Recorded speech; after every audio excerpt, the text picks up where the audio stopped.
This week in Jamaica Now, the Ruel Reid special leave controversy.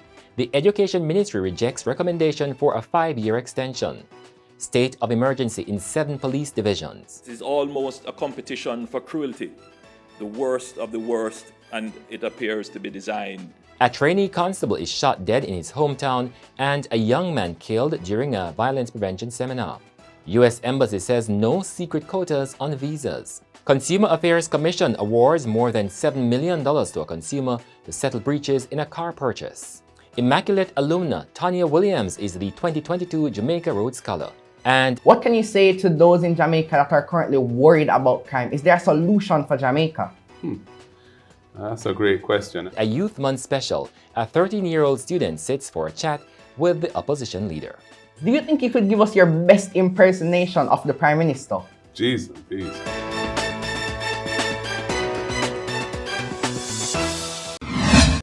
I'm Damian Mitchell, and this is Jamaica Now. The Board of Jamaica College says its recommendation for the extension of the special leave of Principal Ruel Reid was not approved by the Education Ministry. Reid's current leave expires on Saturday. So what now? Since the 5-year proposal has been rejected, the ministry could vary the leave duration. It could agree on a compensation package, have Mr. Reid return to JC as principal come Monday, or have him retain the principalship and seconded elsewhere. The board says negotiations are continuing. In the meantime, the Jamaica Teachers Association has intervened on behalf of the former education minister. Reid, who is a longtime member of the JTA, is also a former president. Prime Minister Andrew Holness is maintaining that the states of public emergency, now in 7 police divisions, is the best response to the criminal threat facing the public at this time. The Prime Minister on Sunday announced the emergency measures in the police divisions of Westmoreland, Hanover, St. James, Kingston Western, Kingston Central, Kingston Eastern, and St. Andrew South. Change is happening before your very eyes. So there is no question that we are investing in standard policing. But that is not going to bring the results tomorrow.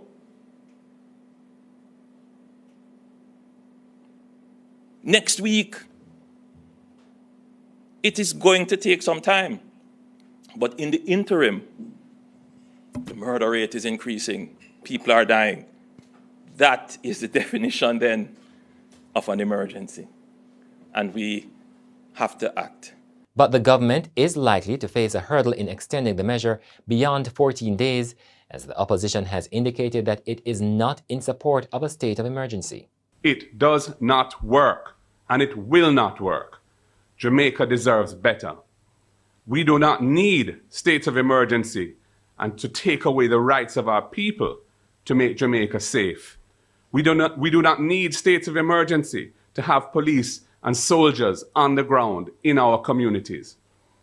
There can be curfews, there can be cordon and search without states of emergency. These tools exist under ordinary legislation, and it is a dangerous falsehood, fake news spread by this government to suggest that having security on the ground means you have to have states of emergency. Nothing no go so.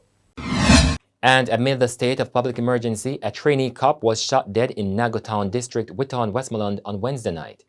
Constable Devon Brown was being trained at the National Police College of Jamaica. The police report that about 9:50 p.m., he went to a shop and was shot multiple times. What is happening now is that investigators are trying to go to the bottom of this one. What we know is that 2 persons have since been arrested in regards to that incident, and other leads are being followed. They're also looking at things that might have involved relatives of his that he might not have anything to do. So it's just open at this time. We just hope that we can get to the bottom of this. And a day earlier, a gunman walked into an anti-violence training seminar and shot and killed a participant in front of other attendees. The United Nations Children's Fund, UNICEF, Peace Management Initiative Gender-Based Violence Seminar was being held at the Source Center on Barracks Road in Savlamar. One eyewitness said he watched helplessly as the young male participant was gunned down during lunch break. Spanish hotel chain Rio has denied claims that its staff profiled and battered a Jamaican man who was a guest at its Ocho Rio St. Anne resort in October. In a statement, Rio said it rejects and denounces any type of aggression at its facilities. It said that in the October 28 incident, aggression was provoked by 29-year-old Raymond Henry against a Rio employee while she was cleaning. Rio said its security employees acted proportionately in self-defense to blunt the attack allegedly mounted by Henry. Henry, his spouse, and younger daughter vacationed for 4 days at the resort between October 25 and 28. The United States Embassy in Kingston says there is no secret quota for visas in Jamaica. Since 2016, there has been a steady increase in the rejection rate of non-immigrant visa applications in the B category. It has given rise to concerns about the transparency of the process, but the embassy said it operates within the remit of Washington's laws. Charge d'Affaires John McIntyre insists that while the embassy avoids commenting on specific visa application rejections, consular officials do not disqualify Jamaicans based on quotas. A review of the U.S. State Department statistics show that 5 years ago, 94,458 visas were granted and 35.64% of applications were denied. The Consumer Protection Tribunal has ruled in favor of a consumer who sought redress through the Consumer Affairs Commission. The amount of $7.5 million was awarded to the consumer after it was found that sections of the Consumer Protection Act were breached. Legal officer of the Consumer Affairs Commission, Sashagay Russell, said in this case, the consumer went into a contract with a used car dealer and was told that the vehicle purchased was in good working condition. However, after taking possession of the vehicle, a number of issues were discovered. She informed that after an assessment by a motor loss adjusting and motor appraisal company, it was concluded that the vehicle met in a heavy collision in Japan and sections of the vehicle were refurbished in Japan before it came to the consumer here in Jamaica. Tonia Williams is Jamaica's 2022 Rhodes Scholar. The announcement was made on Thursday after the 11 candidates vying for the scholarship were interviewed. Williams, a former Immaculate Conception High School student, is now pursuing a master's degree in education at Harvard University. She will take up the scholarship at Oxford University for a doctorate. The rigorous Rhodes Scholarship selection process seeks to identify the ideal young person who has demonstrated academic excellence. And that's it for this edition of Jamaica Now, your weekly review of the big news stories. Send us your comments at onlinefeedback@gleanerjm.com. Follow us on Twitter and Instagram at Jamaica Gleaner and on Facebook at Gleaner Jamaica. Like this video on our YouTube page. Subscribe today and turn on your notifications. I'm Damian Mitchell, and before we go, the first in our Youth Month series. In this episode, Campion College student Damie J. McCullough sits with the opposition leader, Mark Golding. So first off, growing up, did you always want to be involved in politics? No, to be honest. I was always interested in politics from teenage years, really, not as a child, but as a teenager. But I had no aspiration to be involved in politics. I was just interested in it. And, I believed in the importance of trying to improve society and move Jamaica in particular forward. And I saw politics as an important vehicle for that. And it's been a little over a year now since you've been the opposition leader. What would you say you like most about it? The daily challenges are really interesting. It's a completely different world to what I had experienced before.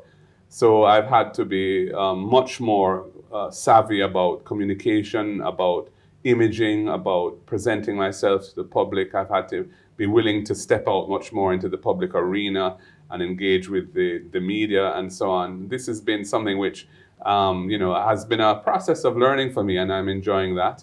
Mr. Golding, if you were to have one special playlist and it could feature either Peter Tosh or Bob Marley, who would you choose? Between the two? Yes. Wow, that's a tough one. I love them both deeply, But I'd have to go for the Wailers, to be really honest, which had all hit them plus Bunny. Who would you prefer, Rihanna or Nicki Minaj? Wow. Well, I'm a Rihanna fan, as a Caribbean girl. Well, they both have Caribbean roots, but I think Rihanna is somebody whose sound I really like and look I like as well. So yeah, I would choose Rihanna. Okay, so we've heard your music taste. We have that established. But what about sports? Are you a cricketer or a footballer? Both. What about your acting skills? Do you think you could give us your best impersonation of the Prime Minister? Jeez and peas.